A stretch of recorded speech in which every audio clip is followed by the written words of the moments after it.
Asalaamu calaykum dhammaantiin waan wada salaamay. Marka labaad magacayga waa Nuruddin. Marka saddexaad Ramadaan Kariim meel walba adduunka ka joogtiin.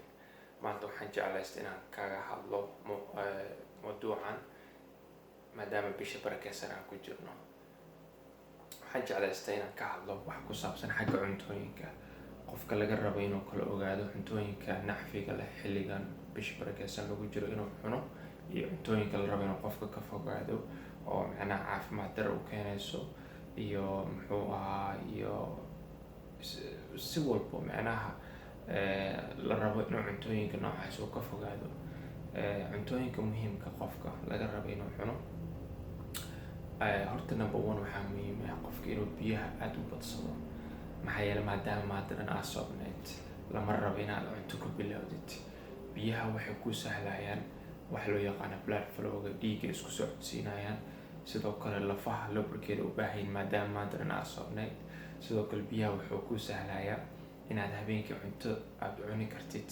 maxaa yeelay calool isku dhagan cunto ma cuni karto. So waa muhiim qofka inuu biyaha uu isku dayaa at least inuu qofka 8 galaas oo biyo ka tuuro habeenkii oo dhan inta laga gaarayo saxuurta. Haddii uu biyaha cad ku dhibayo kugu adag yahay, fadlan isku day inaad flavor u yeeshid lemon ama waxyaalo oo macnaha fruit ah inaad biyaha ku dhex darsatid. sida macnaha sidaas ayaad macnaha aad ku cabi kartaa biyaha haddii biyaha cad kaligiis uu kugu adag yahay. taas waa mid. sidoo kale qofka waxaa laga rabaa wax proteinka ku jiro kale cuntooyinka proteinka la inuu cuno oo macnaha sida malayga oo kale, chickenka oo kale, ukunta oo kale. waxyaalahaas ayaa laga rabaa qofka inuu cuno sidoo macnaha uu healthy choice uu macnaha uu rabo qofka inuu suubiyo oo macnaha proteinka cuntooyinka malayga, chickenka, ukunta oo kale. sidoo kale qofka waxaa laga rabaa fiber vegetable badan. qofka qudaar waa inuu badsadaa. maxaa yeelay xilliga bisha barakeysan lagu jiro qofka waa inuu muhiim oo vegetable-ka aad u cunaa qudaarta. sidoo kale fruitka laba nooc fruit la jarjaray oo caadi waa u cuni kartaa ama waxaad subin kartaa fruitkaas ayaad waxaad ka dhigan kartaa smoothie. waa shiidan kartaa. laakiin sokor kuma dareysid. sidooda ayaa macnaha ku shiidanaysaa. waxaa ka helaysaa natural booster ayaa ka helaysaa iyo energy oo macnaha oo ku sahlayo inaad taraawiixda aadid, in aad macnaha wax walbo aad jeceshahay oo macnaha habeenkii activity aad qaban haddaad shaqeynaysid sidoo kale haddii oo marka waa muhiim qofka inuu cuntooyinka noocaas aan sheego uu cunaa. sidoo kale kafeega oo kale waa okay laakiin inuu qofka sokor ku darsanin. qaxwada waa okay qofka inuu sokor ku darsanin. maxaa yeelay maadaama inaad soomneyd lama rabo wax walbo macmacaan ku badan yahay inaad cabtid. dhibaatadeeda ayay leedahay maadaama qof soomana aad tahay maanta dhan. marka taas waa muhiim. habeenkii saxuurta oo kale qofka waa inuu cunto fudud iska cuno ku saxuurtaa sida soorta oo kale, sidoo kale mushaarida oo kale. xilligan bisha barakeysan lagu jiro qofka caanaha aad ay muhiim u tahay. caanaha muhiim u yahay. laakiin hadduu qof macnaha bishaa raba inuu ka faa'iideysto inuu hilibka iska dhimo, iska ilaali caanaha.